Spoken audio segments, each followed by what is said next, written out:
I get reports, supplemental reports, of cases from 40 years ago where the witness who was interviewed is now dead. I cannot re-interview the witness. They've said something that raises a question for me, but I cannot go back to the witness. Well, those are the Gospels. So there's a template in place by which we examine these kinds of ancient claims. But if you think about it, if an event occurs in someone's house, and the only testimony I have to what happened in the house are these 4 or 5 witnesses from 40 years ago, it's just as uniquely separated and isolated from other conditions in reality as events from 2,000 years ago. So now the question becomes, how do I assess those claims?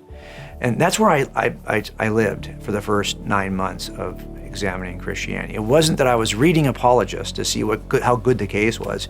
It's that I was assessing the eyewitness claims under a certain template to see if they would hold up.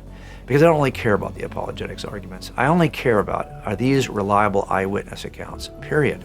And you'll see that some people will come to you and say, there are variations between the accounts, and those variations can be explained by any number of explanations. They'll say it's a cultural, it's a genre, first century genre, it's all these different ways to explain it.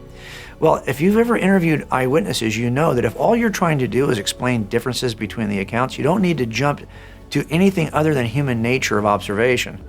If this event happened 2 hours ago, I won't get 4 people who will agree on it from just 2 hours ago. It doesn't surprise me that 2,000 years ago I've got an account. That if I say that one angel says something and the other person says there were 2 angels there, it doesn't mean there was only 1 or 2 angels, because the person who spoke to me was that one angel. There could easily be 2 angels in that same scene, but it's not uncommon to have a witness focus on whoever's talking. And if I could re-interview that person, I'd say, okay, but how many were there though?